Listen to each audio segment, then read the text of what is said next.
Hello, and welcome to Infidelity Tales Lab. Your support means everything to us. We'd love to know, which geographical location are you joining from today? At home? On the go? Share with us below. Now, let's dive into today's story. Chapter 1, Golden Cage. Dominic Foster surveyed the sprawling estate he'd built from nothing. At 52, he was the picture of self-made success. Owner of Foster Security Solutions, one of the country's premier private security firms. The six-bedroom colonial mansion in Westchester County spoke of wealth, but to Dominic, it increasingly felt like a museum he merely maintained rather than a home. 23 years of marriage to Vanessa had yielded 2 children, Trevor, now 21, and Heather, 19. What had begun as a whirlwind romance had calcified into something performative. Vanessa, once a struggling art student when they met, had transformed into a social climber obsessed with status and appearances. Dominic watched from his study as she directed the landscapers with imperious gestures.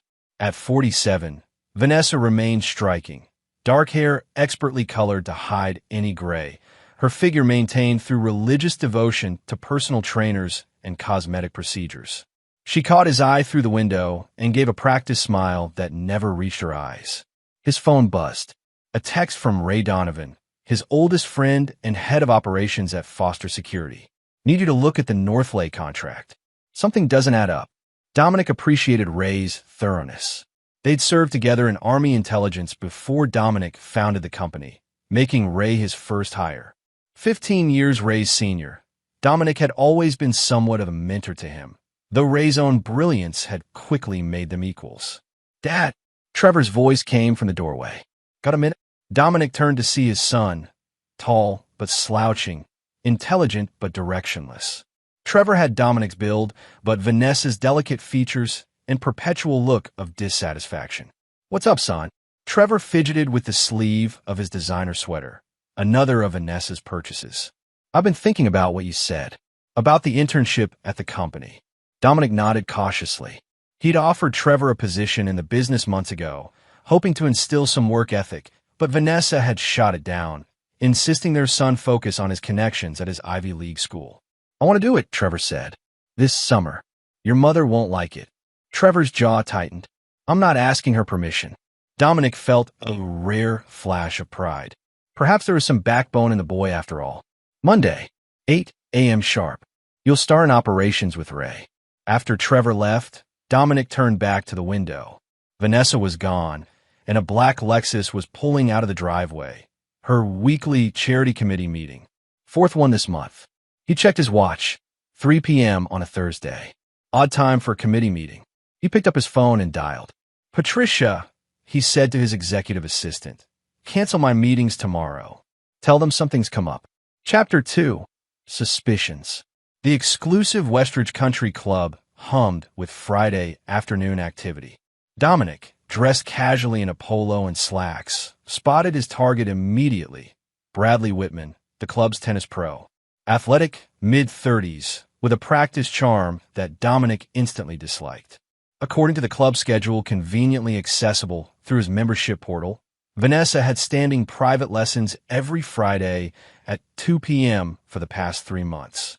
Dominic watched from the terrace as Whitman coached an elderly couple, all smiles and encouragement. No sign of Vanessa today. "Interesting.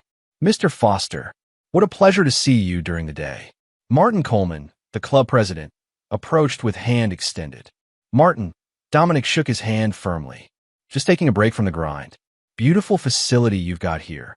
All thanks to members like you. I've been meaning to call about the security upgrade proposal you sent over." "No rush," Dominic waved casually. "By the way, my wife raves about the new tennis pro. Whitman, right?" Martin nodded. "Bradley's been a fantastic addition. Very popular with the ladies' clinics." "I bet he is," Dominic said, his smile not reaching his eyes. "Vanessa's been taking private lessons, but I've never seen him play." Martin looked momentarily confused. "Oh, I wasn't aware Mrs. Foster had private sessions with Bradley. He's generally booked solid with the group clinics." Dominic felt a cold certainty settle in his stomach. "My mistake. Must have misunderstood." After making his excuses to Martin, Dominic drove to Foster Security's headquarters, a nondescript building that belied the cutting-edge technology within. He bypassed the main entrance and took the private elevator to his office suite. Ray was waiting, concern etched on his face. At 37, Ray had the build of someone who never let go of military discipline. Close-cropped hair, watchful eyes, and a perpetual readiness that came from years in the field. "You look like hell," Ray said bluntly. "Need a favor," Dominic replied, closing the door. "Off the books." Ray straightened. "Name it. I need surveillance on Vanessa. Discreet, comprehensive. Phone, email, movements." Ray didn't flinch. "Timeline. Yesterday. This about the Lexus that's been parked 2 blocks from your house every Thursday." Dominic raised an eyebrow. "You knew. Noticed it doing my weekly perimeter check on your property last month. Black Lexus, registered to a shell company. Thought it might be corporate espionage targeting you. And you didn't tell me because was gathering intel before bringing it to you. Driver is Bradley Whitman, tennis pro at your club." Dominic absorbed this, a muscle working in his jaw. "Show me everything." Ray pulled out a tablet. "There's more. Trevor came to me last week. Said he was worried about his mother. Asked if I'd look into some texts he saw on her phone. And you didn't tell me this either? The kid was looking out for you, Dom. I told him I'd handle it." Dominic felt a twist of something between pride and sorrow for his son. "What else am I missing?" Ray hesitated. "There's money moving out of your joint accounts. Small amounts, but consistent. To a holding company registered in her maiden name." The betrayal wasn't just emotional. It was calculated. Dominic leaned back, feeling a cold clarity he hadn't experienced since his operational days. "Give me everything."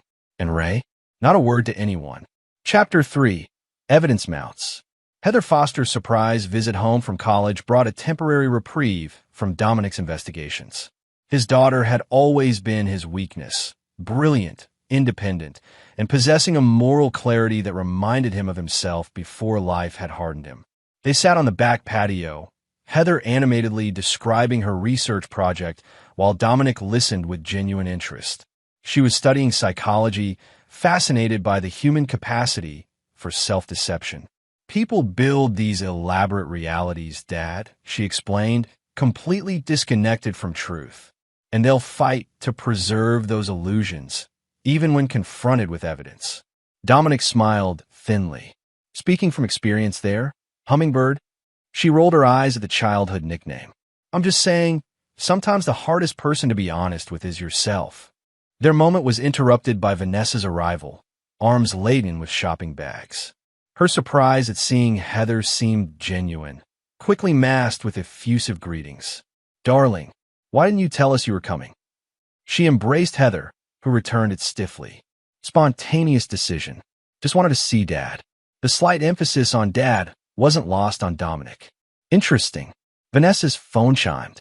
She glanced at it, a fleeting expression crossing her face before she tucked it away. "I've got to make a call. Business for the foundation gala." After she left, Heather's expression darkened. "She's still seeing him, isn't she?" Dominic froze. "What are you talking about?" Heather gave him a look of exasperated pity. "Dad, come on." "Bradley Whitman, the tennis pro. Trevor told me he was worried." "How long have you known?" "Since Christmas." The way she'd check her phone, slip away for errands. Then Trevor found some texts. She leaned forward. "Dad, there's more." Trevor overheard her talking to Bradley about money. "Your money." Dominic's expression remained neutral, a skill honed through decades of negotiation. "Why didn't you tell me?" "We weren't sure at first." Then, she hesitated. "Mom's been saying things to Trevor, that you're pulling away, becoming obsessed with work, that you're probably having affairs yourself." Dominic felt a flare of rage. "She's been poisoning your brother against me?"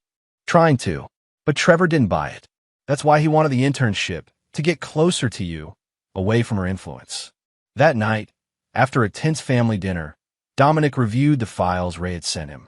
Photos of Vanessa and Bradley together, financial records showing systematic withdrawals, and most damning, a recorded conversation between them discussing after the divorce. "He'll never see it coming," Vanessa's voice said. "Bradley, we're talking millions. All those years of putting up with his controlling behavior, his obsession with his business, his neglect. I deserve half of everything. Bradley's voice was smooth, calculated.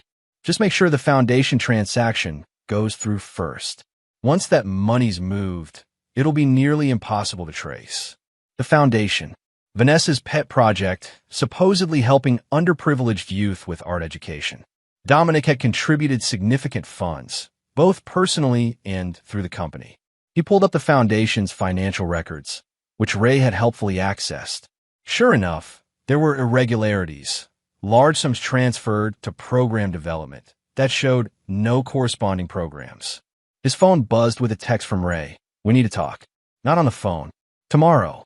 Dominic stared out at the manicured lawn, the expensive landscaping, the pool that Vanessa had insisted on renovating last year.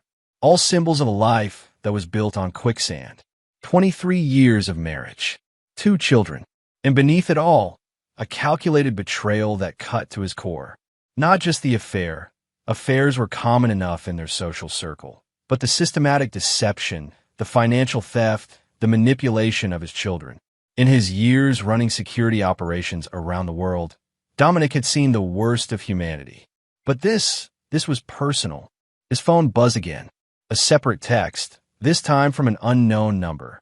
The children deserve to know the truth. Saturday. Family barbecue. Be ready. Chapter 4. Machinations. Saturday morning found Dominic in Ray's modest apartment, reviewing the final pieces of evidence. The apartment served as an unofficial secure location, free from potential surveillance. "Whoever sent that text knows about the affair," Ray said, pacing. "Could be someone from the club, could be one of Whitman's other conquests. Or it could be Bradley himself," Dominic mused. "Setting up some kind of confrontation. What's your play here, Dom?" Dominic leaned back, his expression unreadable. "I'm going to give them exactly what they want." Ray looked skeptical. "You're walking into a trap." "No." Dominic's smile was cold. "I'm setting one." He outlined his plan. Ray listened, his expression shifting from concern to grudging admiration. "That's ruthless, even for you." "They chose the battlefield," Dominic said simply. "I'm just changing the rules of engagement." Back at home, preparations for the annual Foster family barbecue were underway. Vanessa directed caterers with military precision, seemingly oblivious to the storm gathering around her. "There you are," she said as Dominic entered the kitchen. "The Havershams are bringing their new son-in-law. Be nice." "Of course," he replied pleasantly. "By the way, I invited a few colleagues. Hope it's all right." She frowned. "This is supposed to be friends and family, Dominic. Ray's practically family. And Patricia's been with me for 15 years.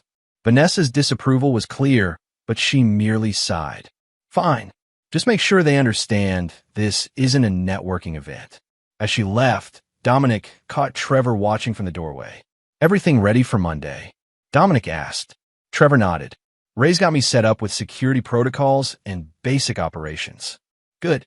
After today, things might get complicated." Trevor's expression hardened. "Because of Mom and Bradley?" Dominic studied his son. "You know more than you've let on. I know she's planning to leave you. I know about the money." Trevor's voice was tight. "I know she tried to convince me it was your fault." Dominic placed a hand on his son's shoulder. "After today, everyone will know the truth. Are you prepared for that?" Trevor straightened, looking more like Dominic than ever before. "I'm on your side, Dad. Always have been." The barbecue began at noon. The Foster estate filled with the upper echelon of Westchester society. Old money, new money, and those desperately pretending to have money. Vanessa was in her element, gliding between groups with practiced charm. At precisely 2 p.m., Ray arrived with Patricia, both dressed casually but observant. They circulated separately, positioning themselves strategically around the property. At 2:30, Heather arrived with a surprise guest, her psychology professor, Dr. Abigail Winters, a renowned expert in family systems therapy. Dominic welcomed them warmly, introducing Dr. Winters to key guests while Vanessa looked on with thinly veiled annoyance. The trap was set. Now, they just needed the prey to arrive. Chapter 5. The Barbecue Incident. By late afternoon, the barbecue was in full swing. Dominic maintained the perfect host facade, all while watching the invisible clockwork of his plan turning. Trevor had positioned himself near the bar, subdued but observant. Heather and Dr. Winters engaged with various guests, their conversations seemingly casual but deliberately steering toward topics of trust and betrayal. At 4:15, Dominic's phone buzzed. A text from Ray, black Lexus approaching. Dominic moved to the grill, taking over cooking duties from the caterer with a genial wave. Let me handle this. Everyone loves my steaks. From this position, he had a clear view of the front drive. Right on cue, a black Lexus SUV pulled up. Bradley Whitman emerged, looking confident in designer casual wear that screamed, trying too hard. He carried a small gift bag and strode toward the party as if he belonged. Dominic watched as Vanessa spotted Bradley, her expression flickering through shock, fear, and then forced composure. She moved to intercept him, but Bradley had already been greeted by Heather, who, as instructed, was loudly introducing him to guests as Mom's special friend. The whispers began immediately. Vanessa reached them, her smile brittle. Bradley, what a surprise. I didn't realize you were coming. Wouldn't miss it, Bradley replied smoothly. Your husband was kind enough to invite me. Something about wanting to meet his wife's tennis instructor. Vanessa's eyes darted to Dominic, who raised his beer in a mock toast from across the lawn. The color drained from her face. As planned, Ray approached, clapping a hand on Bradley's shoulder. Mr. Whitman, glad you could make it. Why don't you come meet some people? Ray steered Bradley toward a group that included 2 foster security employees who moonlighted as bouncers at exclusive Manhattan clubs. Their size alone was intimidating, but their friendly demeanor put Bradley at ease, exactly as intended. Vanessa, recovering her composure, made a beeline for Dominic. What the hell do you think you're doing? She hissed. Having a barbecue, Dominic replied mildly. Isn't that what you wanted? The perfect family hosting the perfect party. If you're trying to embarrass me, I'm not trying to do anything, he interrupted, flipping a steak with practiced ease. But if I were you, I'd be very careful about what happens next. The tension between them was interrupted by Trevor's arrival with a tray. Mom, Dad asked if you could make sure everyone gets served. His tone was flat, challenging. Vanessa's eyes narrowed. That's what the caterers are for. They're busy with the dessert setup, Trevor replied. Besides, isn't this what you always say? The hostess should always serve her guests personally. Isn't that what makes you better than everyone else? The barb landed precisely. Vanessa took the tray with a tight smile.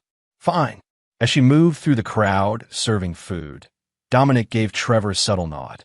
Trevor moved into position near his grandmother, Vanessa's mother, Eleanor, a widow with razor-sharp social instincts and a deeply judgmental nature. Eleanor had never approved of Dominic, seeing him as beneath her daughter despite his success. The feeling was mutual. Dominic found her pretentious and manipulative. Trevor engaged Eleanor in conversation just as Vanessa approached with the tray. What happened next went exactly according to plan. At the family barbecue, wife made my son serve food to everyone and said, he should be grateful we let her come. Like father, like son. Vanessa snapped loudly when Trevor pointed out she was now doing exactly what she'd forced him to do at previous gatherings. Eleanor seized the opportunity. Mother-in-law mocked his clothes, criticizing Trevor's casual attire as typical of his father's lack of standards. The entire party grew quiet at the public family discord.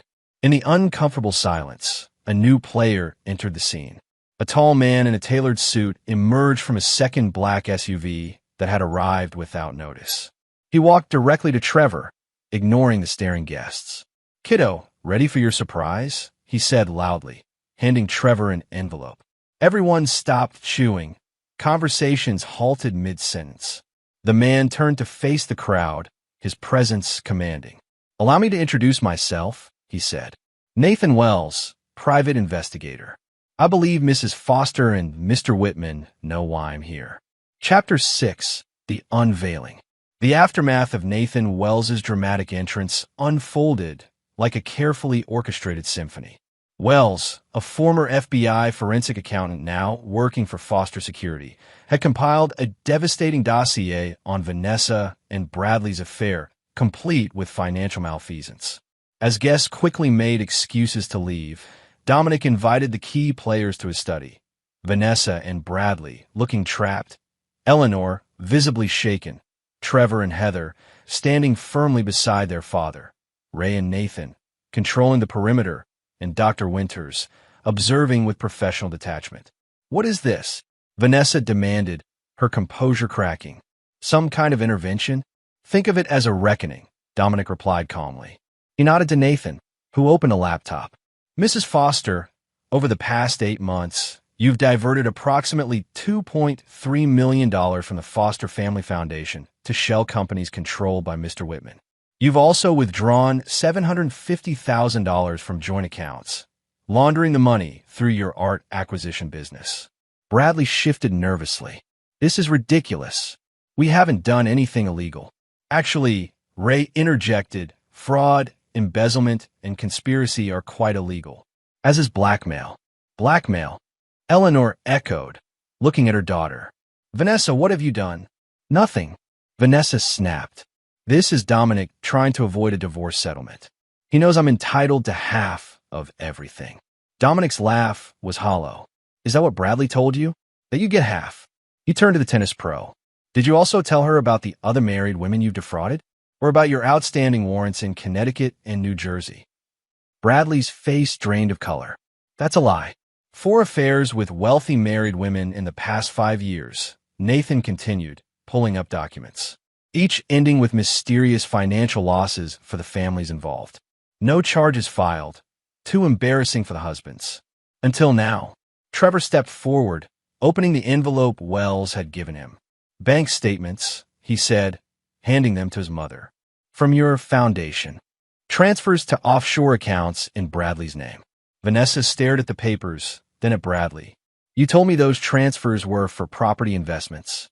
For our future." Bradley's charming facade cracked. "Vanessa, don't listen to them. They're trying to turn you against me." "The foundation was supposed to be my legacy," she whispered. "The one thing that was mine." "It was never yours," Dominic said quietly. "It was our children's future you were stealing. And mine." Heather turned to Dr. Winters. "Is this consistent with the pattern you described? The narcissistic exploitation?" Dr. Winters nodded. "Textbook case.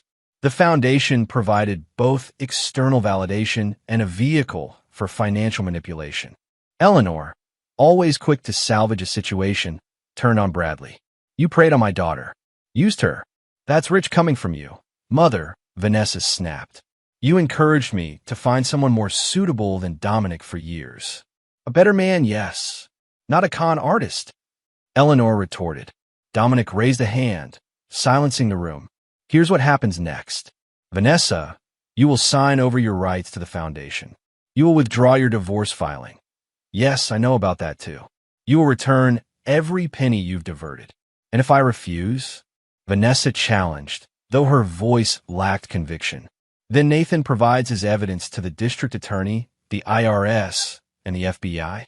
Your mother loses her standing in the community she values so much. You face criminal charges." "And Bradley?" Dominic smiled coldly. "Bradley faces his 3rd strike. Federal time." Bradley lunged toward the door, but Ray was faster, blocking his path with casual menace. "One more thing," Dominic continued. "You both signed comprehensive NDAs. This stays within these walls. Why would you protect her reputation?" Dr. Winters asked, her academic curiosity evident. After such betrayal, Dominic glanced at his children. "Because public humiliation would hurt Trevor and Heather. And despite everything, they're what matter to me." The negotiations continued late into the night. By dawn, agreements were signed, accounts were rebalanced, and the immediate crisis was contained. But for Dominic, this wasn't the end.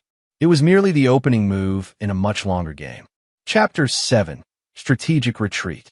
3 months after the barbecue incident, an uneasy détente had settled over the Foster household. Vanessa, humiliated but pragmatic, maintained appearances while quietly seeking therapy, at Dominic's insistence and expense. Bradley Whitman had disappeared from their lives, reportedly taking a coaching position at a resort in Arizona. To the outside world, the Fosters remained an enviable power couple. Privately, They lived separate lives under one roof, an arrangement Dominic made clear was temporary. "I'm keeping the peace for the kids," he told Ray during their weekly security briefing. "But make no mistake, this isn't forgiveness." "You could have destroyed her completely," Ray observed. "Why the restraint?" Dominic's expression was unreadable. Immediate satisfaction versus long-term strategy. "I want her to rebuild a sense of security before I pull the rug out." "Cold," Ray commented, though without judgment. "Calculated," Dominic corrected. "Bradley was just a symptom. The real betrayal goes deeper." Trevor had flourished at foster security, showing an aptitude for operations that surprised everyone except his father. Heather had returned to college but remained vigilant, calling home more frequently and developing a closer relationship with Dominic. Eleanor, perhaps sensing which way the wind was blowing, had become uncharacteristically supportive of her son-in-law, inviting him to lunches and praising him publicly. Dominic accepted her overtures with polite distance, all while activating Phase 2 of his plan. Nathan Wells had continued his investigation, digging deeper into Vanessa's past and uncovering patterns that predated their marriage. "Your wife has secrets that go back to college," Nathan reported during a secure meeting at Foster Security. "Before you met her." "Specifics," Dominic prompted. "A sealed juvenile record and connections to people she claims not to know, including Bradley Whitman. They attended the same high school. Different years, but definite overlap." Dominic absorbed this. Their meeting at the club wasn't coincidence. Unlikely. And there's more. The foundation wasn't her first attempt at financial diversion. There was a charity auction 5 years ago. Funds unaccounted for. The children's hospital benefit, Dominic remembered. She chaired the committee. Precisely. And guess who provided consulting services? "Let me guess. A company connected to Bradley." Nathan nodded. "Through his sister. Different last name. She's married. That's why it didn't flag initially." Dominic leaned back. "They've been working together for years. Right under my nose. It appears so. Find the sister, and anyone else connected to their operation. Leave no stone unturned." That evening, Dominic attended a charity gala with Vanessa. She had been nervous about public appearances since the barbecue, but Dominic had insisted, citing the importance of maintaining their social position. "You look beautiful," he told her as they entered the ballroom, his compliment genuine despite everything. Vanessa had always been skilled at presenting the perfect facade. "Thank you," she replied, searching his face for signs of his true feelings. "Dom, I've been thinking, maybe we should consider counseling. Together, I mean." He smiled, squeezing her hand for the benefit of watching eyes. "One step at a time. You focus on your healing first." The false hope in her eyes was exactly what he wanted. Let her believe reconciliation was possible. Let her rebuild her sense of security. It would make the final fall that much more devastating. Chapter 8. Pieces on the board. 6 months after the barbecue, Dominic implemented the next phase of his plan. He announced his semi-retirement from day-to-day operations at Foster Security, appointing Trevor as director of special projects with Ray as his mentor. "It's time for new blood," he declared at the company's quarterly meeting. "And who better than family to carry forward our values?" The move was celebrated in industry publications, with profiles of Trevor as the rising star following in his father's footsteps. Vanessa, seeing her son's success, attempted to rebuild their relationship, inviting him to lunches and sending thoughtful gifts. Trevor maintained polite distance, following his father's example of strategic patience. Dominic, meanwhile, made a show of pursuing personal interests, golf memberships, fishing trips, wine collecting. To the casual observer, he appeared to be enjoying a well-earned step back from professional life. In reality, he was orchestrating the most complex operation of his career. Nathan Wells had located Bradley's sister, Melissa Hargrove, a financial consultant living in Boston. Through careful surveillance, they discovered she managed a network of shell companies that had processed funds from not just the Foster Foundation, but 6 other charitable organizations across the Northeast. "It's a sophisticated operation," Nathan explained, showing Dominic the evidence. "They target wealthy couples with specific vulnerabilities. Bradley initiates romantic connections with the wives, while Melissa creates the financial infrastructure to siphon funds. And Eleanor? What's her role? Dominic asked. Nathan hesitated. That's the most disturbing part. We found communications suggesting she's the one who identifies potential targets, including you 15 years ago. Dominic felt cold fury settle in his chest. My mother-in-law has been working with them from the beginning. It appears so. She receives a percentage of every successful operation. The betrayal was even deeper than he'd imagined. Not just his wife, but his mother-in-law had seen him as nothing more than a mark. A wealthy target to be manipulated and exploited. What about Heather and Trevor? He asked, his voice tight. Are they? No, Nathan said firmly. All evidence suggests they were kept completely in the dark. In fact, based on the communications we've intercepted, Eleanor has been pressuring Vanessa for years to keep the children uninvolved and unaware. Small mercies, Dominic thought. With the full picture emerging, Dominic finalized his counterstrike. He called a meeting with his most trusted team, Ray, Nathan, and now Trevor, who had earned his place in the inner circle. We move in 3 weeks, he announced, simultaneously against all targets. What about Mom? Trevor asked, his voice carefully neutral. Dominic studied his son. Your mother made her choices. Are you prepared for the consequences? Trevor nodded, his expression hardening. She used us as props in her scheme. Used me to maintain her cover. I'm ready. The plan was comprehensive. Financial, legal, and personal destruction of everyone involved in the scheme. Not just Bradley and Melissa, but the entire network they'd built, including Eleanor. As for Vanessa, Dominic had something special in mind. She values 2 things above all else, he told Trevor privately. Her social standing and her illusion of moral superiority. We'll strip her of both.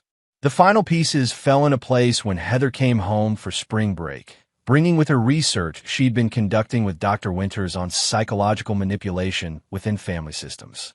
It's fascinating, Dad, she explained over dinner, carefully avoiding looking at her mother. How people can compartmentalize their morality, convince themselves they're the hero of their own story, even while causing immense harm. Vanessa shifted uncomfortably. This sounds rather dark, darling. I thought psychology was about helping people. Oh, this will help people, Heather replied coolly. Victims of narcissistic abuse deserve to understand what happened to them. Don't you agree, Mom? The table fell silent. Dominic watched his daughter with pride and a touch of sadness. She had grown harder through all this, more like him.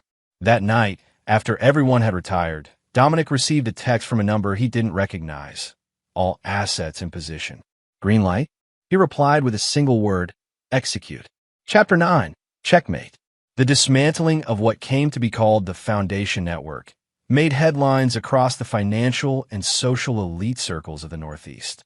In a coordinated sweep, federal agents arrested Melissa Hargrove and 4 associates on charges of wire fraud, money laundering, and tax evasion.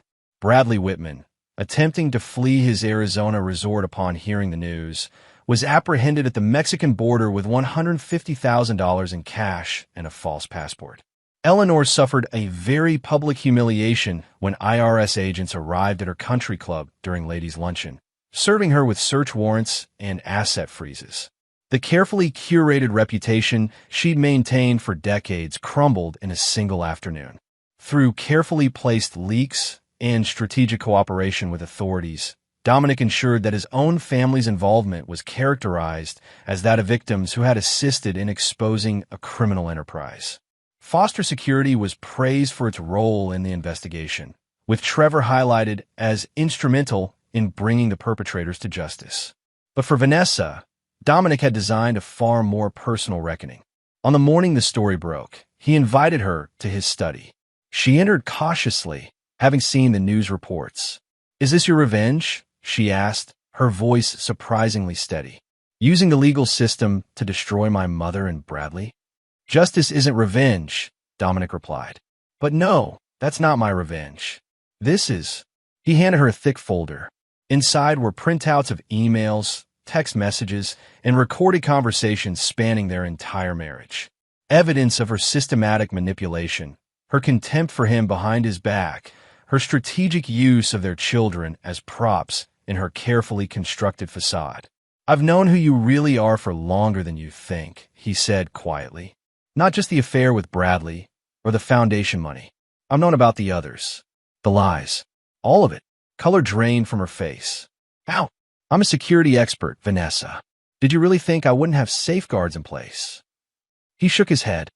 "But I wanted to believe the best. That's my failure." She rallied slightly. "You can't prove intent. Anything in there could be interpreted multiple ways." "True," he conceded, "which is why the final decision isn't mine." He pressed a button on his desk phone. "They're ready for you." The door opened to reveal Trevor and Heather, both solemn-faced. "The children deserve to know the truth," Dominic said, echoing the anonymous text from months ago, a text he had sent himself to set his plan in motion. All of it. For the next hour, Trevor and Heather reviewed the evidence their father had compiled. Text messages where Vanessa mocked Dominic to Bradley. Recordings where she discussed using Trevor as leverage in divorce proceedings. Emails where she dismissed Heather's accomplishments as useful for our family image. Vanessa's attempts at denial, then justification, then tearful apologies fell on deaf ears. By the end, she sat defeated, stripped of her last offense, the love of her children. "You've lost everything that matters," Dominic told her when they were alone again. "Your mother will likely die in prison. Bradley is facing 20 years. Your social circle knows exactly what kind of person you are. And our children have seen the real you." "What happens now?" she asked hollowly. "You'll receive a fair divorce settlement. Enough to live comfortably, but modestly. You'll sign over full custody of Trevor and Heather, though they're adults now anyway. You'll leave Westchester. In fact, you'll leave the Northeast entirely. The house in Santa Fe should suit you. Isolated. Quiet. You're banishing me." "I'm setting you free," he corrected. "Free from the burden of pretending to be someone you're not. Free from the family you never really wanted.